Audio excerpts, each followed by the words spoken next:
Hello and welcome you all to UPSC unscripted everyone should know series का ये हमारा 7वां lecture है। इस वीडियो में आज हम मैडम एनी बेसेंट के बारे में जानेंगे। बेसिकली ये ब्रिटिश ओरिजिन की थी, लेकिन 1893 में ये इंडिया आ गई और उसके बाद बाकी का 1933 तक का जीवन इन्होंने इंडिया में ही बिताया। इनको सोशियो रिलीजियस रिफॉर्मर भी माना जाता है इंडिया में, और icon of Indian independence movement भी माना जाता है। चैनल का नाम है यूपीएससी अनस्क्रिप्टेड। आप लोग वीडियो को देख नहीं रहे हैं, इसलिए मुझे कोई ऐसी मोटिवेशन आ नहीं रही है कि जो पीवाईक्यू सीरीज में स्टार्ट करने वाला था उसको स्टार्ट करूं। मेरा थोड़ा सा अभी एक लक्ष्य है कि अगर 100 सब्सक्राइबर चैनल पे हो जाते हैं, उसके बाद से आपको पीवाईक्यू की वीडियोस भी मिलने लगेंगी, क्योंकि बहुत महत्वपूर्ण टाइम होता है आप किसी का भी, उससे आप पहले निकालो 7-8 घंटे में एक पीवाईक्यू कंप्लीट होता है, फिर उसके बाद आप उसको रिकॉर्ड करो प्रॉपर्ली, एडिट करके फिर उसको डालना पड़ता है, तो टाइम लगता है। और जब आप उसको देखते ही नहीं हो, बेसिकली मुझे लाइक और शेयर का ऐसा कोई शौक नहीं है, लेकिन अगर कोई उसको उसका एडवांटेज किसी को मिल ही नहीं रहा तो फिर कोई मतलब नहीं है यूट्यूब पे बस वीडियो उठा करके अपलोड कर देने का। तो थोड़ा सा फ्रस्ट्रेटेड तो नहीं, लेकिन हाँ ऐसा मान लो आप, फीलिंग अच्छी तो नहीं होती है क्योंकि टाइम लगता है इन सब वीडियोस को बनाने में। चलिए छोड़िए, आप वीडियो को देखिए अगर आपको अच्छा लगता है। एवरीवन शुड नो इसलिए मैंने इस सीरीज का नाम रखा क्योंकि मुझे लगा कि जो पेपर देने वाले हैं उनके लिए तो बहुत ज़रूरी है ही, पर जो आम जनता है, अगर हम देख सकते हैं, हम यूट्यूब पे कुछ भी वैसे ही सर्फिंग करते रहते हैं, तो अच्छे वीडियोज़ हैं। बेसिकली ये इंडिया के ऐसे पर्सनालिटीज़ हैं, बहुत इन्फ्लुएंशियल पर्सनालिटीज़ हैं, जिन्होंने इंडिया की जो प्रोग्रेसिव सोसाइटी है उसको बिल्टअप करने में मदद की है, इंडिया के इंडिपेंडेंस मूवमेंट में, सोशल रिफॉर्म मूवमेंट में। तो मुझे लगा कि सबको जानने की ज़रूरत है, वरना मैं एक मॉडर्न हिस्ट्री का प्रॉपर एक कोर्स स्टार्ट करता जिसमें सब कुछ बताता, पर मुझे लगता है कि ये ज़्यादा ज़रूरी था। आइए इनके बारे में जानते हैं। तो बेसिकली मैंने आपसे कहा कि इनका जन्म लंदन में यूके में ब्रिटिश ओरिजिन की हैं, तो 1 अक्टूबर 1947 को होता है। और ये थोड़ी-सी सोशलिस्ट थी। बेसिकली ऐसा मान सकते हो आप कि कैपिटलिस्ट विचारधारा इनकी नहीं थी, सोशलिस्ट थी, फ्री थिंकर थी। ऑब्वियसली फ्री थिंकर होना होगा अगर आपको सोशलिस्ट होना है तो। और वहाँ पर भी जब तक ये 1893 तक लंदन में थी, इन्होंने वुमेन्स के जो राइट्स थे उनके अगेंस्ट, उनके लिए मतलब फाइट किया था, उनके लिए काम किया था। और बाद में क्या होता है कि जो इनके हस्बैंड होते हैं उनको बेसिकली कुछ आप ऐसा मान लो कि इनकी चीज़ें जो ये एक्टिविटीज़ कर रही होती हैं उनको समझ नहीं आती हैं, तो आइडियोलॉजिकल डिफरेंसेस होते हैं और फिर ये सेपरेट हो जाते हैं दोनों। 1889 में एक टर्निंग पॉइंट आता है जब ये मैडम एचपी ब्लॉत्सकी द्वारा बनाई हुई सेक्रेट डॉक्ट्रिन को फॉलो करती हैं, उनकी सोसाइटी को ज्वाइन करती हैं।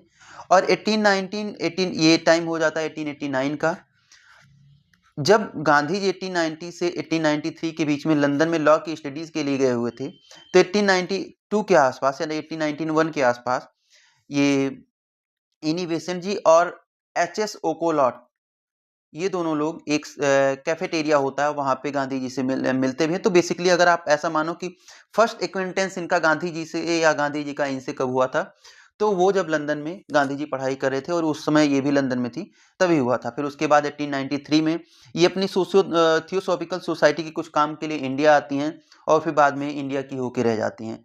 तो basically adopting India as a motherland. अब उसके बाद क्या क्या होता है, 1893 में ये आती हैं और 1898 के आसपास इतना ये प्रोग्रेसिव हो जाती है, मतलब इंडिया में अपनी चीज़ों को लेकर के, अपना जो वर्क था उसको लेकर के इंडिया के लिए इतना प्रोग्रेसिव हो जाती हैं कि ये सेंट्रल हिंदू कॉलेज की स्थापना करती हैं बनारस में। और बाद में जब क्या होता है, मदन मोहन मालवीय एक ऐसे फेस बन के उभरते हैं जो इस कॉलेज को आगे बढ़ा सकते हैं, तो इसकी कमान उन्होंने उनके हाथ में सौंप दी और बाद में उन्होंने मदन मोहन मालवीय ने इसका नाम बदल के 1916 में बनारस हिंदू यूनिवर्सिटी रख दिया। मुझे लगता है अभी तक मैंने जो भी बताया पढ़ाई के पर्सपेक्टिव से बताया। आइए थोड़ा थोड़ा करके डिटेल में इन सारी बातों को जानते हैं।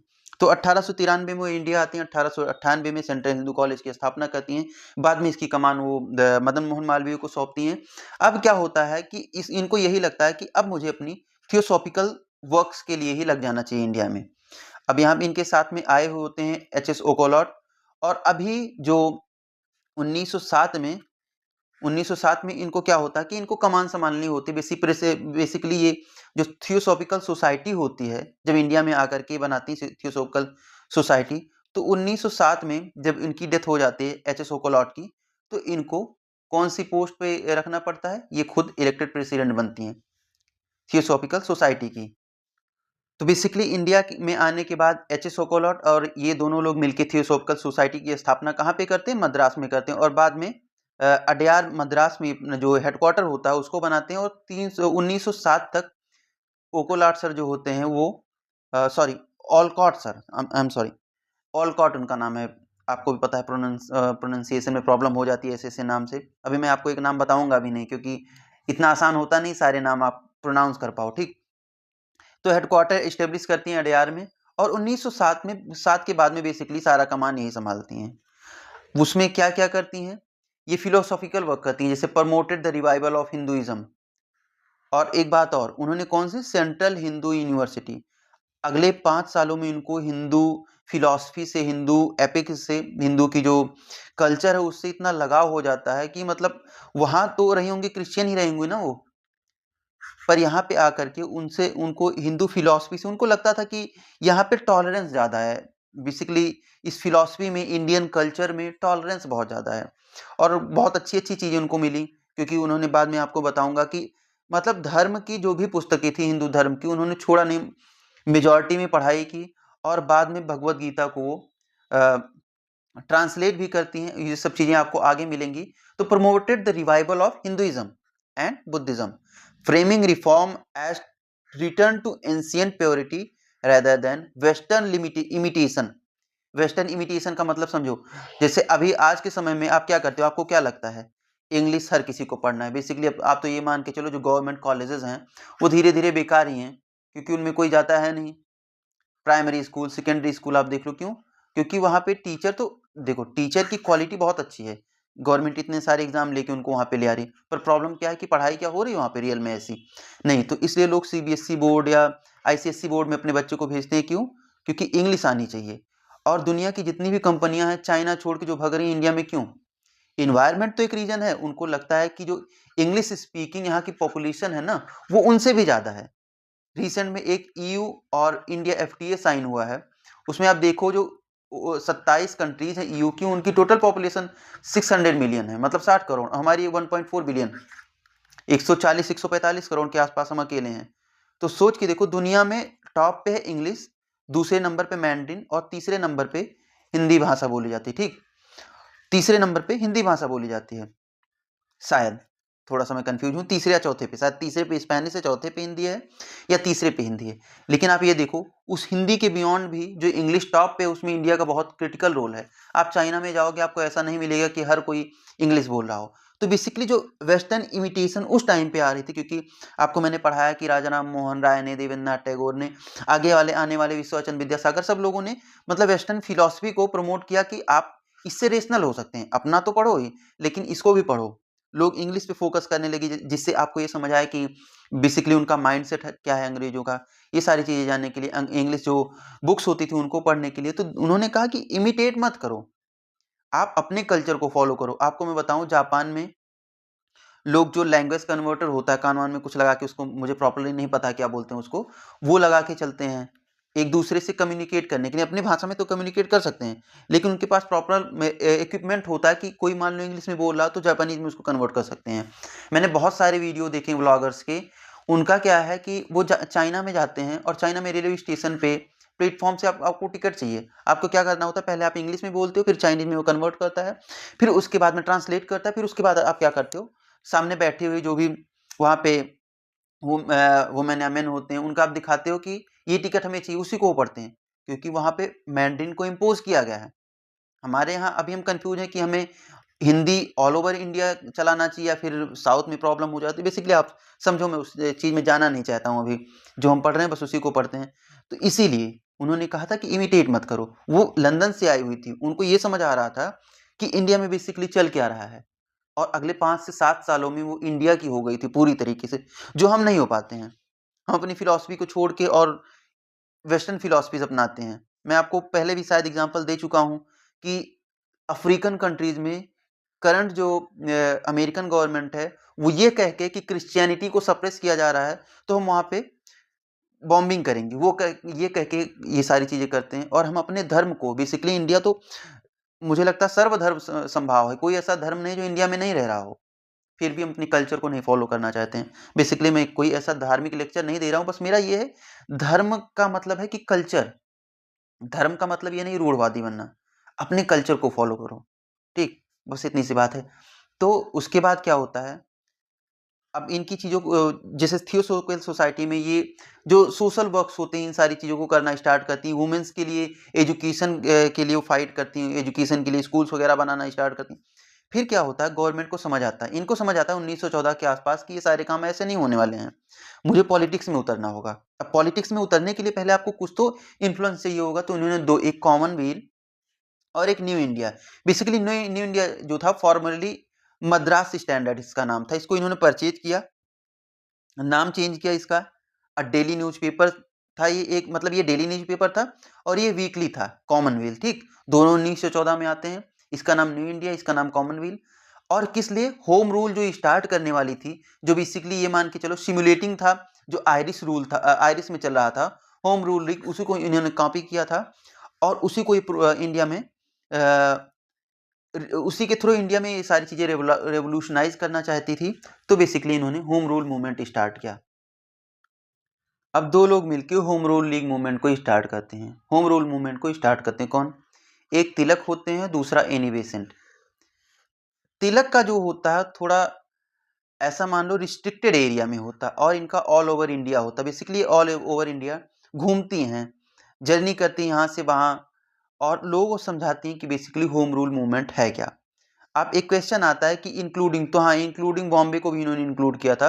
इनका कॉम्पैक्ट था, रिस्ट्रिक्टेड एरिया में था, जैसे महाराष्ट्र एक्सक्लूड करके इन्होंने बॉम्बे एक्सक्लूड किया था, Karnataka, central province and Berar, पर इनका रेस्ट ऑफ इंडिया था इंक्लूडिंग बॉम्बे सिटी। ये अड्यार से इन्होंने स्टार्ट किया था सितंबर में। तो बाद में कौन स्टार्ट करता है, इनिवेशन जी। पहले कौन स्टार्ट करता है, तिलक जी। बेसिकली तिलक जी के बारे में दूसरा वीडियो में ले आऊंगा। इनका हेडक्वार्टर पूना होता है, इनका अड्यार होता है। इनके associates NC Kelkar, Joseph Baptista होते हैं। इनमें आपको ये नाम बहुत फेमस मिलेगा, George Arundale, BP Wadia, CP Ramaswamy Iyer, इन सब का नाम आपको मिलेगा, क्योंकि जब एनी बेसेंट 1917 में इनको अरेस्ट कर लिया जाता है तो आगे George Arundale, BP Wadia, CP Ramaswamy ही इसकी कमान संभालते हैं। अब थोड़ी सी बात कर लेते हैं पहले पीक मूवमेंट की, इनसे पहले कि इन्होंने बेसिकली मासेस को अपना संदेश दिया कैसे। तो इन्होंने लाइब्रेरी बनानी स्टार्ट की, लाइब्रेरी, रीडिंग रूम्स, जहाँ पे बुक्स होंगी, जहाँ पे आपको बहुत सारी ऐसी वैरायटीज बुक मिलेंगी जो जिससे आप ये समझोगे कि बेसिकली होम रूल मूवमेंट क्या है, कैसे अंग्रेज हमारे ऊपर शासन कर रहे हैं। फिर उन्होंने कहा कॉन्फ्रेंसेस करेंगे, जो जनरल पब्लिक है उसको कैसे समझ आएगा, वो बुक नहीं पढ़ सकती है, तो जगह जगह कॉन्फ्रेंस करेंगे, अपना जो मत है हम लोगों के सामने उसको किसी तरीके से पुट फोर्थ करेंगे, ठीक। तीसरी बात प्रोपोगेंडा और पैम्पलेट, पैम्पलेट आज भी बांटे जाते हैं, किसी भी चीज़ को अगर विस्तार से लोगों तक फैलाना हो तो पैम्पलेट बांटे जाते हैं, वो भी इन्होंने स्टार्ट किया। सोशल वर्क, क्योंकि इससे क्या होता है, आप सोसाइटी को इन्फ्लुएंस करते हो, लोग आपकी तरफ ना अट्रैक्ट होते हैं, ये किया इन्होंने। उसके बाद लीगल गवर्नमेंट एक्टिविटीज़ भी करना, लोकल गवर्नमेंट की एक्टिविटीज़ करना भी स्टार्ट किया इन्होंने। लोकल गवर्नमेंट जैसे छोटे-छोटे रूरल एरियाज़ में या अर्बन एरियाज़ में भी, मतलब छोटे-छोटे लेवल पे इन्होंने गवर्नमेंट एक्टिविटीज़ करना स्टार्ट किया। तो ये कुछ काम थे जो इन्होंने किया। तो बेसिकली अगर एक बार रिवाइज करके देखें तो 1893 में इंडिया आती हैं, 1898 में ये सेंट्रल हिंदू कॉलेज की स्थापना करती हैं और उसके बाद 1907 में ये प्रेसिडेंट बनती हैं थियोसॉफिकल सोसाइटी की, और उसके बाद 1914 तक ये सोशल वर्क्स में ही लगी रहती है। 1914 में इनको लगता है कि पॉलिटिक्स में उतरना चाहिए, फिर ये होम रूल मूवमेंट स्टार्ट करती हैं और इसके बाद कांग्रेस को समझ आता है कि नहीं ये एक बहुत अच्छी लीडर है, तो 1917 में इनको कांग्रेस की प्रेसिडेंसी, जो कलकत्ता में हो रही थी कांग्रेस, उसकी प्रेसिडेंसी भी दी जाती है, प्रेसिडेंट रहती हैं 1917 में। उसके बाद क्या होता है, 1917 के आसपास ही एक और एसोसिएशन बनती है जिसका नाम होता है वुमेन इंडिया एसोसिएशन। शायद मैंने लिखा हुआ है, आगे आपको मिल जाएगा, क्योंकि प्रीलिम्स के फैक्ट भी मैंने धीरे धीरे इस पे इनकॉर्पोरेट करना, वीडियो में इंटीग्रेट करना स्टार्ट किया है। तो वुमेन्स इंडिया एसोसिएशन वो भी 1917 में ही बनता है और उसकी प्रेसिडेंट ये रहती हैं, साथ में इनकी मार्गरेट कजिन भी रहती हैं और एक और हैं। और दूसरी बात, ये स्त्री धर्म महामंडल था, उससे भी ये संबंधित थी। तो ये कुछ इनकी बातें। अब इनका पीक मूवमेंट 1917 मैंने इसलिए लिखा है कि इसके बाद महात्मा गांधी जी का इन्फ्लुएंस बढ़ना स्टार्ट हो जाता है। महात्मा गांधी जी का इन्फ्लुएंस आपको पता होगा कि जैसे देखो क्रिकेट में ना एमएसडी के आने की वजह से कहते हैं लोग, मतलब इनके ऐसा मान लो कि इनके जो फॉलोइंग थी उसके शैडो में लोग बाकी बहुत अच्छे अच्छे लोग जैसे युवराज सिंह वगैरह पीछे रह गए। इनको लोग इतना सपोर्ट कर नहीं पाए। सपोर्ट क्या मतलब ये मान के चलो उतना वो स्पॉटलाइट नहीं हो पाए जितना एमएसडी हाईलाइट हुए। ठीक, बात को समझो। तो ऐसे ही माना जाता है कि महात्मा गांधी के प्रभाव में बहुत सारे नेता पीछे छूट गए, उनमें से एक ये भी थी। देखिए, उसको आप पढ़ समझने के लिए आपको महात्मा गांधी को पढ़ना होगा। ठीक, महात्मा गांधी को जब आप अच्छे से पढ़ोगे, बेसिकली जब मैं वीडियो बनाऊंगा तो शायद उनका वीडियो बड़ा हो, तो आपको महात्मा गांधी को पढ़ना होगा। किसी का प्रभाव उनकी वजह से कम हो उसमें उनका रोल नहीं है। वो ऊपर से नहीं चीजों को देखा करते थे, वो ना रूरल रीजन से सारी चीजों को देखते थे। जैसे मैंने आपको 5 पॉइंट बताए, लेकिन इसमें एक इनका क्या पॉइंट था, होम रूल मूवमेंट में सोशल वर्क, और उनका जीवन ही सोशल वर्क में चला गया महात्मा गांधी का। तो रूट्स, बेसिकली रूट्स बहुत इंपॉर्टेंट होते हैं। महात्मा गांधी बहुत ज्यादा रूट्स से जुड़ गए थे, इसलिए उनका प्रभाव बढ़ता चला गया। आप कभी जब पढ़ाऊंगा इनका उनका वीडियो आपको समझ आएगा कि क्या कहना उचित है ऐसा कि उनके प्रभाव में लोग पीछे रह गए। अब उसके बाद देखते हैं कुछ और अच्छे-अच्छे पॉइंट्स। 1917 तक अभी हमने पढ़ा है, उसके बाद के बारे में अभी मैं आपको बताऊँगा। थोड़े से पॉइंट आप नोट डाउन कर लो। देखो, 1907 में आपको याद होगा वो सूरत स्प्लिट होता है। एक्सट्रीमिस्ट और मॉडरेट्स जो होते हैं एक-दूसरे से को सपोर्ट नहीं कर पाते हैं, फिर वो सेपरेट हो जाते हैं। दोनों अलग-अलग काम अपना करते हैं। 1916 में क्या होता है कि बाल गंगाधर तिलक और एनी बेसेंट दोनों पार्टीज को मनाती हैं, दोनों को साथ में ले आती हैं, और साथ में जो मुस्लिम लीग बनी होती है 1906 में, उनको भी उस साथ में ले आते हैं। तो अल्टीमेटली होता क्या है कि ये दोनों लोग मिला करके लोगों को समझाते हैं और एक मोबिलाइजेशन के लिए, मतलब मास मोबिलाइजेशन के लिए लोगों को तैयार करते हैं। तभी ये जो होम रूल मूवमेंट हम स्टार्ट कर रहे हैं वो सफल तभी होगा। तो ये क्या करते हैं, लखनऊ पैक्ट करवाते हैं 1916, जिसमें सबको ये एक साथ लेके आते हैं। ये एक इनका बहुत बड़ा सक्सेस होता है। अब की फैक्ट और प्रीलिम्स की अगर आप देखना चाहो, वुमेन मूवमेंट्स मैंने जो आपको बताया, वुमेन इंडिया एसोसिएशन 1917 में अड्यार में बनाया इन्होंने। मार्गरेट कजिन थी, और जो एसोसिएट जनरल था स्त्री धर्म इससे संबंधित थी। बाद में इन्होंने स्काउटिंग स्टार्ट किया, इंडियन बॉयज स्काउट एसोसिएशन, जिसमें इनको सिल्वर वुल्फ मेडल से नवाजा गया। Mayor of Madras, basically mayor नहीं थी मद्रास की, लेकिन जो इनके काम थे ना वो एक लीडर के रूप में माना गया। इनको बहुत सारी इनसे इनकी मतलब जो एजुकेशन थी, इनके जो फिलॉसफी थी, उससे बहुत कुछ सीख करके एक एजुकेशनल और कल्चरल लैंडस्केप वहाँ पे तैयार किया गया। इन्होंने बहुत सारी जो हिंदू मैथोलॉजी की बुक्स थी उसको पढ़ा। उसके बाद इन्होंने भगवत गीता से बहुत इन्फ्लुएंस हुई, और उसका इन्होंने इंग्लिश वर्जन खुद से राइट किया। उसका नाम रखा लोटस सॉन्ग, या फिर उसको लॉर्ड लॉर्ड सॉन्ग भी कहा जाता है। ठीक, तो कभी आपसे पूछा जाए द लॉर्ड सॉन्ग, तो ये भी आप नाम लिख सकते हो। और उसके बाद ऑथर भी थी how India wrote for freedom. How India wrote for freedom एक इनकी ये भी बुक है। बहुत कुछ और जानने को है, लेकिन जो इंपॉर्टेंट नहीं उसको हम जानेंगे नहीं। अब फिर क्या होता है 1917 में इनको, फिर 1917-18 से इनको लगता है कि अब पॉलिटिक्स छोड़ देना चाहिए, और वो छोड़ देती हैं। फिर अपने थियोसॉफिकल सोसाइटी में 1933 तक का ये जीवन अपना वहीं पे बिताती हैं।